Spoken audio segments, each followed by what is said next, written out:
Leave the world around us. They don't need to know. Come find me where.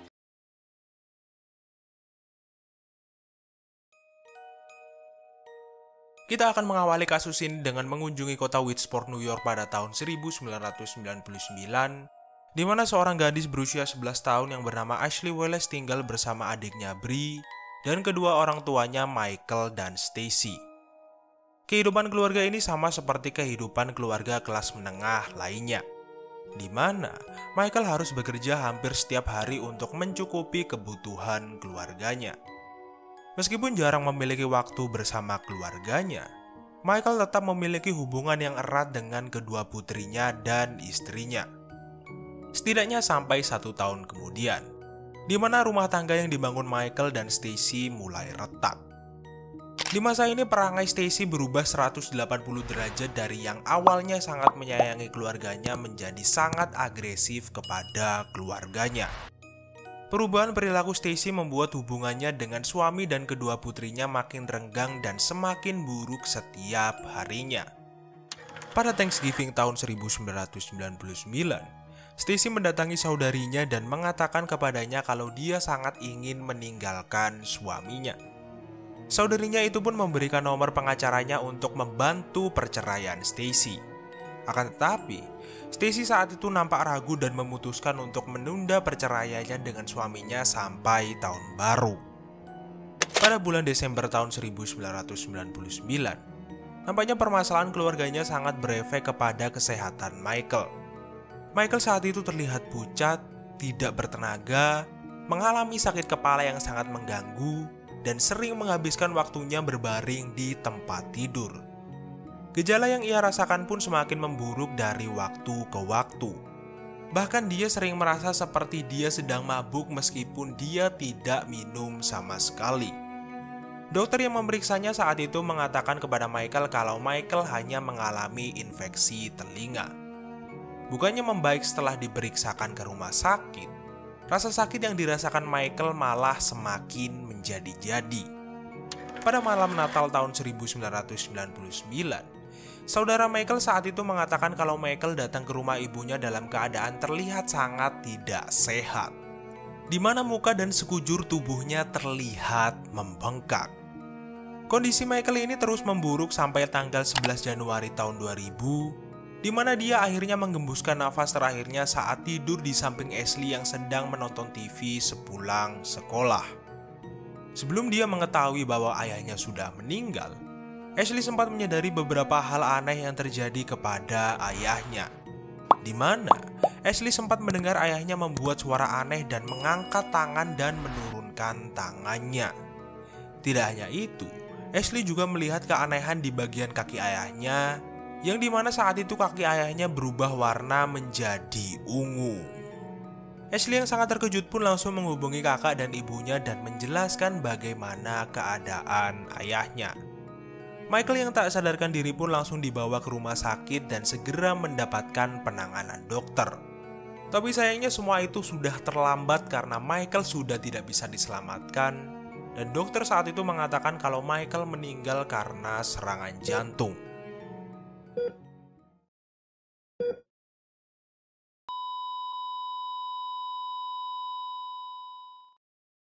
Kesedihan dan penyesalan pun mulai menghantui Ashley.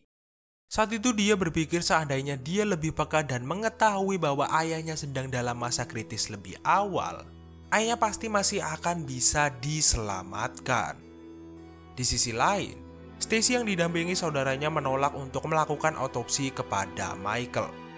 Stacy saat itu beralasan kalau semasa hidupnya Michael tidak suka dioperasi. Jadi dia tidak mau membuat suaminya tersiksa di akhir hayatnya dengan diotopsi. Tidak hanya itu, Stacy juga mengatakan kepada saudaranya kalau Michael tidak ingin mereka bersedih dan terus menangisi kepergiannya, dan dia ingin mereka sesegera mungkin melanjutkan hidup tanpa dirinya.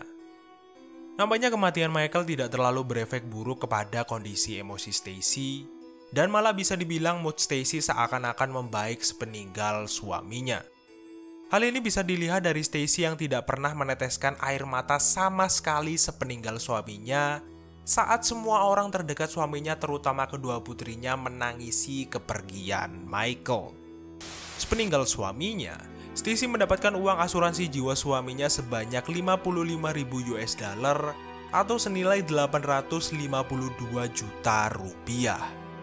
Dia menggunakan sebagian uang itu untuk merenovasi rumahnya, membawa kedua putrinya ke Disney World, dan bershopping ria.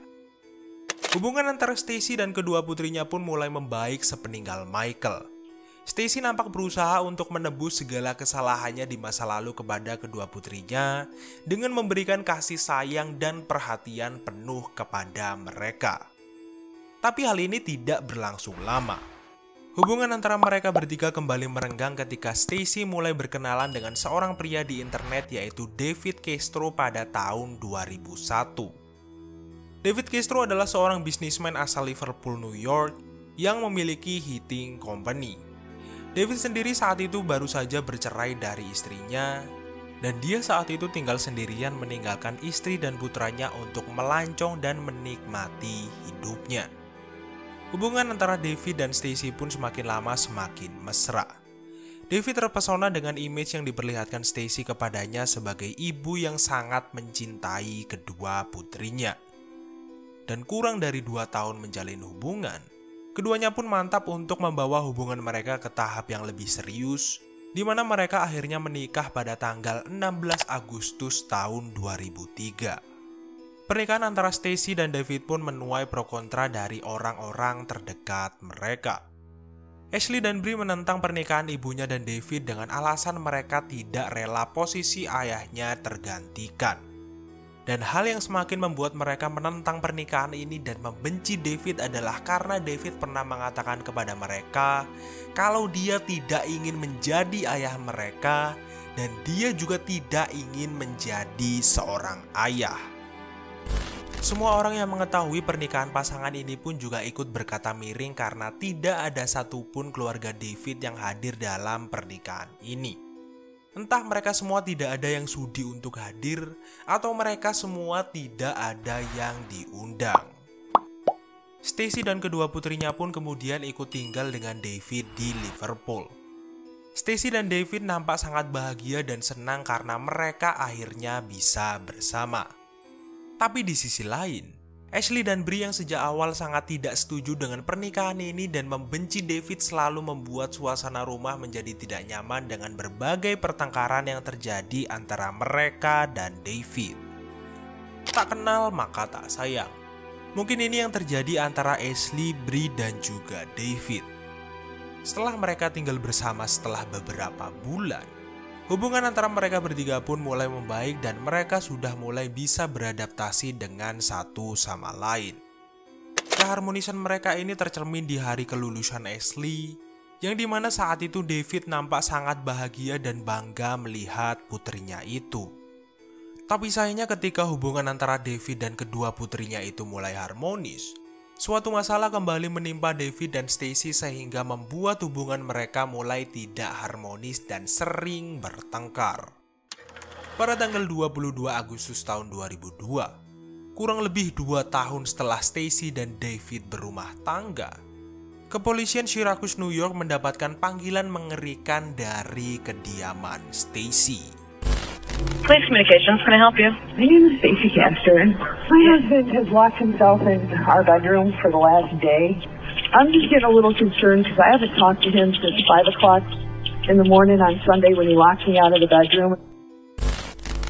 Dalam panggilan itu, Stacy lebih lanjut menjelaskan kepada petugas bahwa semalam dia dan suaminya terlibat argumen panas yang berlangsung selama 7 jam.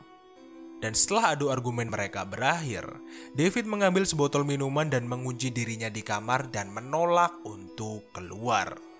Beberapa petugas pun langsung diperintahkan untuk segera pergi ke kediaman David. Dan setibanya di sana, mereka langsung membuka pintu kamar David secara paksa. Mereka pun sontak terkejut dengan pemandangan yang mereka saksikan di dalam kamar itu, di mana kamar itu nampak berantakan dan David berada dalam posisi terungkap di atas kasur dalam keadaan tanpa busana. Tidak hanya itu, Mereka menemukan satu gelas di samping kasur yang di dalamnya terisi cairan hijau, dan para petugas juga menemukan sebotol antifreeze di samping kasur dalam keadaan terbuka. Para petugas pun segera mengecek keadaan David yang tergeletak tidak sadarkan diri di atas kasur. Dan ternyata David saat itu sudah meninggal dunia. Meskipun TKP itu mengisyaratkan kalau David kemungkinan telah mengakhiri dirinya dengan meneguk cairan antifreeze, para petugas yang masih merasakan keanehan memutuskan untuk menginvestigasi rumah itu secara menyeluruh. Setelah beberapa saat mondar-mandir di rumah itu, mereka berhasil menemukan turkey baster di tempat sampah yang di dalamnya terdapat cairan hijau sama seperti cairan yang terdapat di gelas yang ditemukan di kamar David. Dan setelah itu, Stacy langsung dibawa ke kantor polisi untuk dimintai keterangan, sedangkan David langsung diamankan untuk diotopsi. Kabar meninggalnya David pun segera sampai ke telinga Ashley dan Bree melalui ibu mereka. Mereka berdua nampak sedih dan terpukul setelah mereka mendengar kabar kematian ayah mereka. Interogasi polisi kepada Stacy pun tidak berlangsung lama dan mereka langsung membebaskan Stacy sambil menunggu laporan hasil investigasi dari tim forensik. Lagi-lagi, Stacy nampak tidak menunjukkan ekspresi sedih sama sekali meskipun suami keduanya sudah meninggal. Mungkin dia saat itu tidak mempunyai waktu untuk menangisi kepergian suaminya, karena dia sedang sibuk memikirkan cara bagaimana dia menghabiskan semua harta warisan suaminya yang diwariskan kepadanya. By the way, semua harta yang dimiliki David termasuk rumah, tanah, beberapa kendaraan, dan perusahaan diwariskan semuanya kepada Stacy. Hal ini bisa dibilang cukup aneh karena tidak ada satu benda pun milik David yang diwariskan kepada mantan istrinya maupun anaknya. David Junior, anak kandung David Castro, pun merasa sangat kecewa terhadap ayahnya karena dia merasa bahwa ayahnya sama sekali tidak menganggapnya sebagai seorang anak. Sepeninggal suami keduanya, Stacy kembali mengajak kedua putrinya pergi berjalan-jalan dan menghabiskan uang mereka untuk bershopping ria. Dari sini kita mulai bisa melihat kebiasaan buruk Katie dalam menyikapi suatu musibah, khususnya ketika suami-suaminya meninggal dunia, di mana Katie selalu membawa kedua putrinya pergi liburan setelah suami-suaminya meninggal. Mungkin kalau hal ini hanya dilakukan satu kali akan terlihat seperti penghiburan bagi dirinya dan putrinya.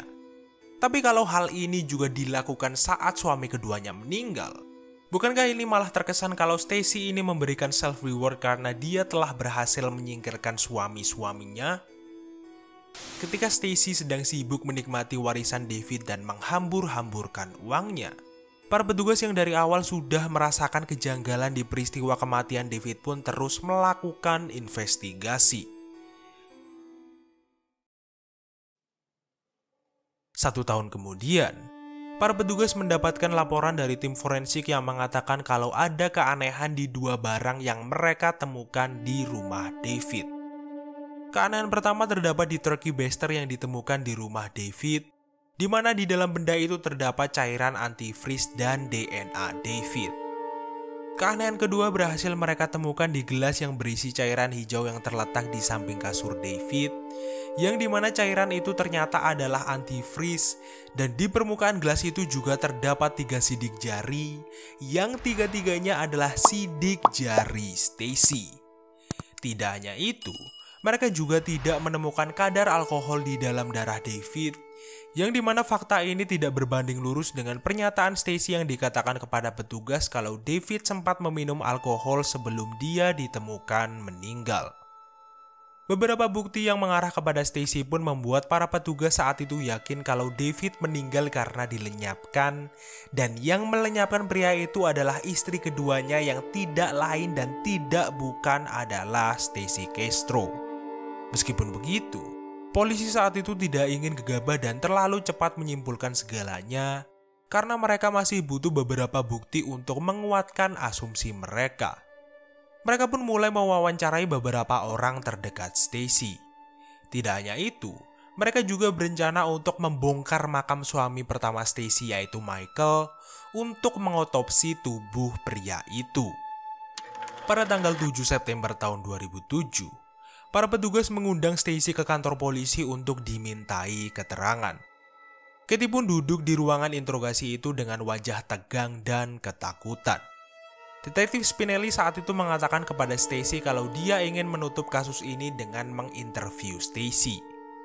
Tanpa sepengetahuan Stacy, para petugas dan jaksa wilayah telah menggali makam Michael dan mengotopsi tubuh pria itu. Dan hasilnya mengatakan bahwa di dalam tubuh Michael terdapat antifreeze sama seperti yang ditemukan di dalam tubuh David. Detektif Spinelli pun mengatakan kepada Stacy bahwa mereka menemukan antifreeze di tubuh Michael sama seperti yang mereka temukan di tubuh David. Spinelli lebih lanjut bertanya kepada Stacy mana dari 2 gelas di depannya yang dia bawa ke dalam ruangan ketika dia menuangkan jus cranberry untuk David. Stacy pun melihat kedua gelas itu beberapa saat dan kemudian dia mengatakan kepada Spinelli, "Ya, ketika aku menuangkan antifreeze, maksudnya jus cranberry." Para petugas yang menyaksikan interogasi itu pun langsung terkejut karena Stacy secara tidak sengaja telah mengakui perbuatannya. Katie pun bersikeras untuk menghentikan interogasinya karena dia merasa kalau para petugas telah menjebaknya dan memframingnya. Para petugas tidak diam di situ saja setelah mendapatkan hadiah dari alam. Mereka semua pun langsung bergerak cepat untuk memantau setiap gerak-gerik Stacy dan menyadap telepon rumah Stacy. 1 minggu kemudian, tepatnya pada tanggal 14 September tahun 2007, detektif yang sedang mendengarkan telepon Stacy dikejutkan dengan panggilan telepon yang dilakukan Stacy kepada 911. I need an ambulance. My daughter, I believe, has taken some pills. Is she conscious? Yes, she's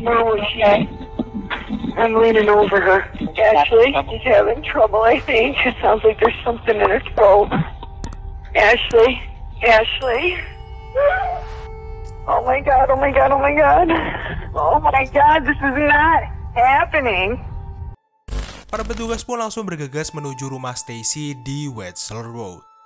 Setibanya di sana, para petugas langsung disambut oleh Stacy dan Ashley yang sedang dalam keadaan yang memilukan. Bukannya sibuk memperhatikan anaknya, Stacy saat itu malah terlihat seperti mencoba untuk meyakinkan para petugas kalau Ashley telah melakukan percobaan bundir. Di mana dia terus ngotot mengatakan kepada petugas kalau dia menemukan sebotol vodka dan pil resep dokter di samping kasur putrinya. Bri yang saat itu juga sedang berada di dalam kakaknya pun menyerahkan selembar surat yang ditulis kakaknya kepada ibunya. Surat itu berisi Ashley yang mengakui kalau dia telah melenyapkan ayah kandungnya Michael dan ayah tirinya David karena dia tidak tahan melihat perlakuan yang mereka lakukan kepada ibunya. Tidak hanya itu, di dalam surat itu Ashley juga menjelaskan bagaimana dan kapan dia melenyapkan kedua ayahnya secara mendetail. Jika diperhatikan lebih lanjut, surat pengakuan ini terkesan sangat jelas, rapih, dan mendetail dalam menjelaskan setiap peristiwanya.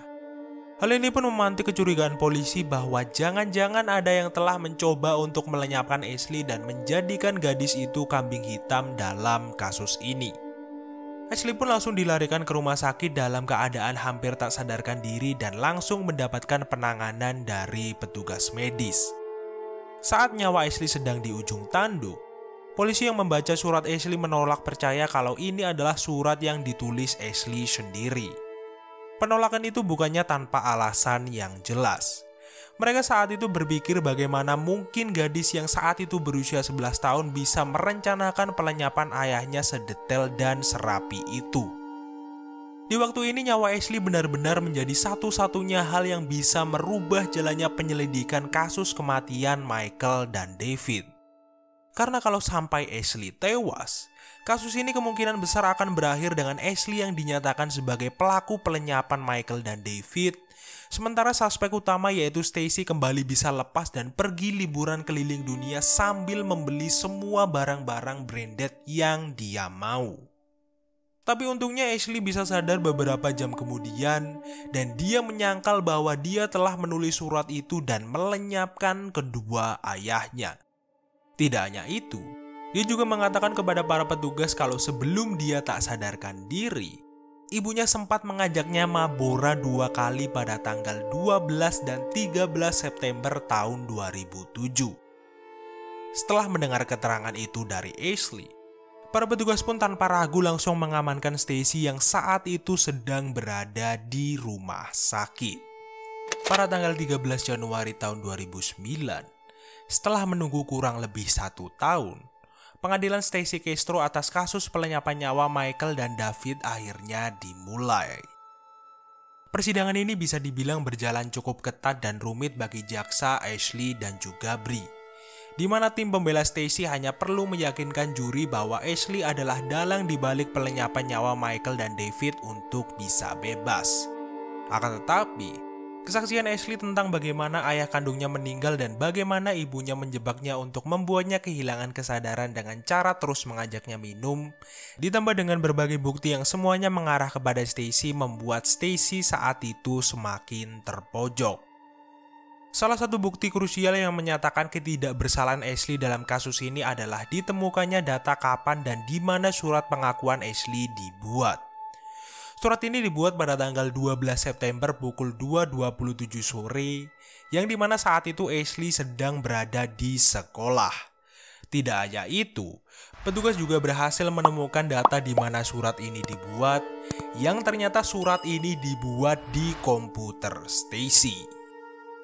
Mimpi buruk Stacy dalam persidangan ini tidak berhenti di sini saja, di mana satu kesaksian kembali datang dari teman Stacy yang mengakui kalau dia telah membantu Stacy memalsukan surat wasiat David yang membuatnya menjadi ahli waris tunggal seluruh harta milik David.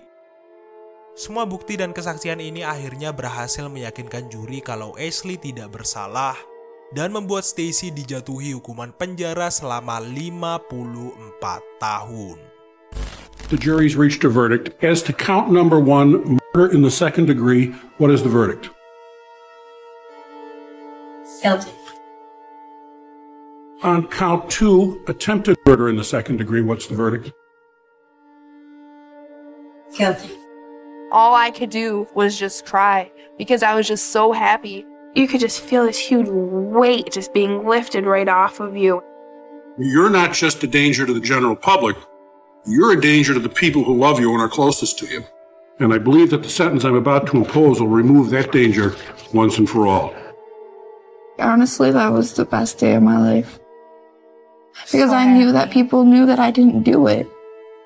I'm just glad it's over. And I believe that my brother was there by their sides.